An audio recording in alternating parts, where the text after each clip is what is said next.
Hello students, तो आज की स्टूडियो में हम सीख रहे स्टेटिस्टिक आंकड़ा शास्त्र। आज का वीडियो दोनों मीडियम के लिए यूजफुल रहने में दोनों मीडियम में कंप्लीट एक्सप्लेन करने वाला हूं।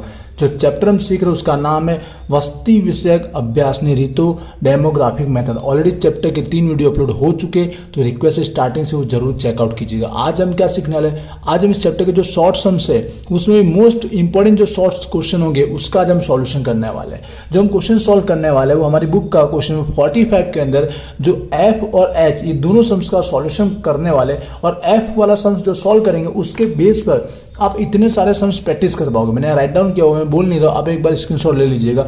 जो example number 11 and illustration number 11 ये सबसे मोस्ट इंपॉर्टेंट है। इसी के जैसे सेम में सम्स आपको सॉल्व करा था और इसके बेस पर बाकी सारे सम्स आप प्रैक्टिस कर पाओगे। और सेकंड सम्स एच वाला भी हम सॉल्व करने वाले हैं, ठीक है। IMR बाढ़ मृत्यु दर, इसके बेस पर और सारे सम्स भी है, हो सके तो मैं लास्ट में वीडियो के एंड में बता दूंगा, वरना आप ढूंढ के सॉल्व जरूर कीजिएगा। दोनों बहुत ही इंपॉर्टेंट सम्स है, इसके टाइप के रेगुलर सम्स पूछे जाते हैं। इसके अलावा भी आप कोई सम्स चाहते हो तो उसकी रिगार्डिंग मुझे आप कमेंट कर सकते हो, या इन सम्स में कोई क्वेरी रहती है तो मुझे आप कमेंट करके जरूर बताइएगा। तो चलिए सॉल्यूशन स्टार्ट करते हैं। तो यहाँ पर एफ हम जो रीड कर लेते हैं, इंग्लिश में भी मैं टोटली समझाने वाला हूँ। तो यहाँ पर आपको फाइंड आउट क्या करना है, पहले उसकी बात कर लेते हैं। मैं आपको सम्स में बता देता हूँ शॉर्टकट में आपको क्या बोला गया होता है, घुमा फिरा के आपको GFR सामान्य प्रजनन दर वाला ही फॉर्मूला आपको अप्लाई करने के लिए बोला जाता है। और इसमें से हमें सम्स में दो ही चीज फाइंड आउट करने के लिए मोस्ट ऑफ पूछा था, या तो GFR हमें फाइंड आउट करने के लिए बोला जाएगा, या तो फिर बाड़कों की संख्या।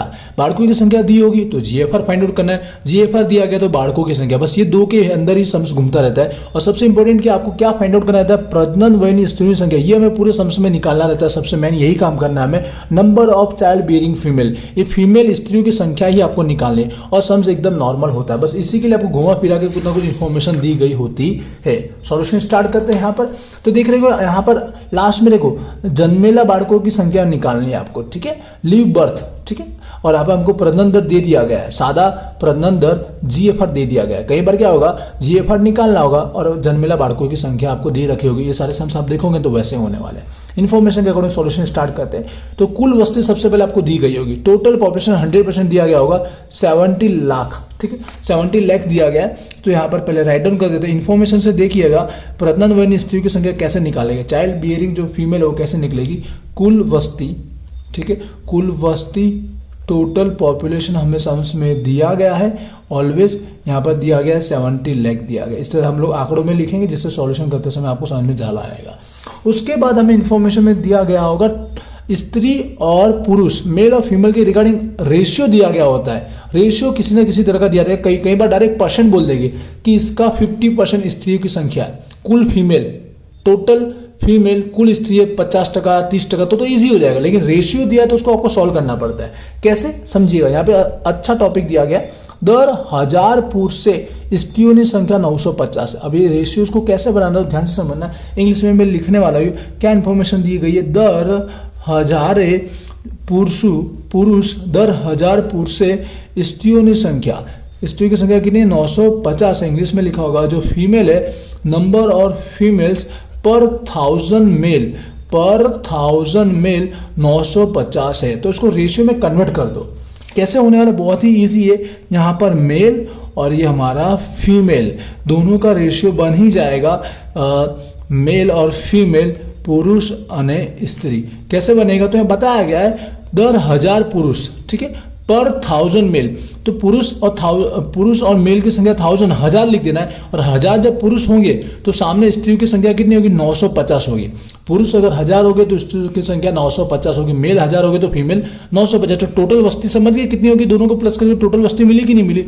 अब टोटल वस्ती हमको दे रखी है तो रेशियो हुआ कि नहीं हुआ। 1950 पे टोटल 70 लाख है, तो स्त्री फाइंड आउट करनी है आपको, स्त्री पे फोकस करना है। तो 950 पे कितना, मतलब शॉर्टकट बोलो आपको, कुल स्त्री कैसा फाइंड आउट हो जाएगा, इस रेशियो के बेस पर कुल स्त्री टोटल फीमेल या नंबर ऑफ फीमेल्स कैसे निकलेगा। कुल वस्ती के अंदर आपको क्या करना है, कुल वस्ती के अंदर जो स्त्री की संख्या उसका मल्टीप्लिकेशन और डिवाइड में टोटल वस्ती से आपको डिवाइड करना है पॉपुलेशन से, तो ऑटोमेटिक इसमें स्त्रियों की संख्या निकल के आ जाएगी। कुल वाला निकला, प्रजनन वय का बाकी है, आगे इन्फॉर्मेशन दी गई होगी। ये रेशियोज हम सॉल्व कर रहे हैं। तो यहाँ पे ऐसा सवाल है जिसमें आपको पॉइंट में आंसर मिल रहा है, बट आपको परफेक्ट और राइट होगा, इसके लिए मैं पॉइंट वाला सम्स लिया गया है मैंने। 34 लाख 10,256 है, पॉइंट के बाद 41 है। अगर 50 से ज्यादा तो एक आपको इंक्रीज कर देना है, लेकिन पॉइंट पे रखना नहीं है। ये कुल मिला, हमको टोटल मिला है, बट ये टोटल का हम फॉर्मूला इस्तेमाल नहीं करता, आपको पता है, क्योंकि फॉर्मूले में कौन सी स्त्री आती है, प्रजननवय, चाइल्ड बेयरिंग आती है। ये इसके लिए आगे इन्फॉर्मेशन अभी दी गई होगी, ये हमारा फाइनल आंसर नहीं है। देखिए आगे दिया गया, जिसमें से आगे जे पैकी जिसमें से 48% स्त्रियां क्या थी, प्रजनन वय धरावे छे, चाइल्ड बियरिंग एज में थी 48। ये 48 ही हमारा मेन जो फॉर्मूले में हमको यूज करना है। 48% जो स्त्रियां थी वो प्रजनन वय वाली थी, ठीक है। यहाँ पर इंग्लिश में समझ गए होंगे चाइल्ड बियरिंग एज, तो यहाँ पर ये 48% आपको निकालना, लेकिन कुल स्त्री होना जरूरी था। अब आपके पास आ जाएगा टोटल जो स्त्री है 34,10,256, इसका आपको 48% निकाल लेना है, और 48% करोगे तो ऑटोमेटिक जो आपका निकल के आएगा 16 लाख, ठीक है, 36,923। ये जो मिला ये हमारा फीमेल जो हमारे स्त्री मिली है, वही प्रजनन वय चाइल्ड बियरिंग एज की मिली, जो हमें फॉर्मूला में यूज करना है। इसके लिए सारी प्रोसेस की गई, समझ में आएगा। कई बार यहाँ पर क्या रेशियो की जगह से अनुपात 4:3 ऐसा दे दिया गया, तो इजीली आपका सॉल्व हो जाएगा। फीमेल की संख्या 3 होगा तो 3/7 ऐसा सम्स में है, इसलिए आपको पहले से बता रहा हूं। कई बार डायरेक्ट क्वेश्चन होगा कि इसका 40%, 60%, तो वो तो आप इजीली कर ही लोगे, इसलिए सारे सम्स आपको आ ही जाएंगे। अब देखना ध्यान से, इतना होने के बाद हमारा आंसर आ चुका है।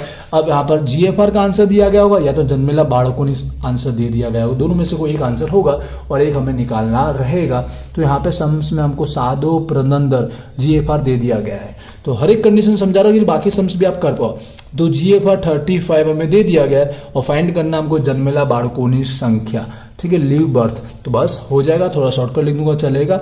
जन्मेला बालकों संख्या हमें फाइंड आउट करना है, जो नंबर ऑफ लिव बर्थ या नंबर ऑफ चाइल्ड, और डिवाइड में स्त्रियों संख्या प्रजनन वाली हमने फाइंड आउट कर दिया है 16,36,923, ठीक है। ये हमारा ऑलरेडी हमने सम्स में निकाला, बस इसी के लिए सारी मेहनत की थी, और इनटू में 1000 लगाना। अब क्या होगा, क्रॉस मल्टीप्लिकेशन आपको करना आता ही है, इक्वल के साइड आपको ले जाना है, तो क्या होगा, अपन होगा तो इनटू में होगा, इनटू है तो डिवाइड में होगा। इतना बेसिक तो आप सबको आता ही रहेगा, तो बस ये आप कर लीजिए, तो ऑटोमेटिक हमारा फाइनल आंसर निकल के आएगा। ये जो आंसर है वो बालकों की संख्या मिलेगी, ठीक है, लिव बर्थ हमें मिलने वाला है। जैसे आप इनटू और डिवाइड करोगे तो ये भी पॉइंट में आ रहा है, लेकिन आपको राउंड फिगर कर लेना है। 47,292 पॉइंट के बाद 31 आ रहा है, 50 से ज्यादा तो आपको एक इंक्रीज कर लेना, नहीं है 50 से ज्यादा तो वही आपको सेम रखना है। ये हमें मिल गया बालकों संख्या, जन्मेला बालकों संख्या, लिव बर्थ, ये हमारा फाइनल आंसर हो चुका है। क्लियर हुआ कि नहीं हुआ, क्वेरी है तो मुझे कमेंट करना, इसके बेस पर आप सारे सम्स कर पाओगे। मैंने सारी कंडीशन आपको एक्सप्लेन कर दी यहाँ पे किस तरह से पूछा जा सकता है, ठीक है। आते नेक्स्ट एक और सम्स, जैसे मैंने कहा एक और इंपॉर्टेंट सम्स चलाने वाला, जो हम टॉपिक एक और सीखने वाले वो हमारा है यहाँ पर बाल मृत्यु दर, ठीक है, इन्फेंट मोर्टालिटी रेट, शॉर्टकट में IMR, ये हम फाइंड आउट करने वाले, जिसमें हमें मृत्यु पाने बालकों की संख्या दी गई होती है, जो नंबर ऑफ डेथ चाइल्ड होते हैं हमें दिए गए होते, कुल जन्मेला बालकों, ठीक है, टोटल लिव बर्थ में से कितनों की डेथ हुई है, मृत्यु हुई है, तो इसके बेस पर हम लोग IMR मृत्यु दर फाइंड आउट कर लेते हैं। क्वेश्चन नंबर 8 जो सिंपल होता है, तो टोटल जन्मेला बालकों की संख्या में दी गई है, ठीक है, टोटल लिव बर्थ हमें दिया गया 40,000, तो यहाँ पर टोटल हमारे अपॉन में आता है, ठीक है, टोटल अपॉन में लिखिएगा 40,000, इनटू में यहाँ पे भी 1000 है, भूलना नहीं है, ठीक है। उसके बाद यहाँ पर नंबर ऑफ डेथ चाइल्ड या डेथ चाइल्ड लिखिएगा, मृत्यु पामेला बालकों की संख्या, कितने इसमें से मृत्यु हो गई थी वो बालकों की संख्या हमें दी गई होगी। जे पैकी 5000 बालकों एक ज वर्ष दरमियान मृत्यु पाम्या हता, डेथ हो गई थी कितने 5000, तो यहाँ पर आप 5000 आपको लिख लेना है। तो आपका हो चुका है, फॉर्मूले में दोनों वैल्यू आपके पास है, बस इनटू और डिवाइड करोगे तो 125 आपको एग्जैक्ट ये हमें मिलेगा इन्फेंट मोर्टालिटी रेट, ये हमारा बाढ़ मृत्यु दर का आंसर आ गया, जो नॉर्मल है। इस टाइप के भी 4 से 5 सम्स आपको मिलेंगे बुक में, आप जरूर कर लीजिएगा। आई होप आप खुद ही ढूंढ लोगे। क्वेरी लगती है तो सम्स के अंदर मुझे कमेंट कीजिएगा। इसके अलावा और कोई शॉर्ट सम्स चाहते हो तो इस वीडियो के नीचे मुझे आप कमेंट करके जरूर बताइएगा। मिलते हैं नेक्स्ट वीडियो में। Wish you all the best, thank you.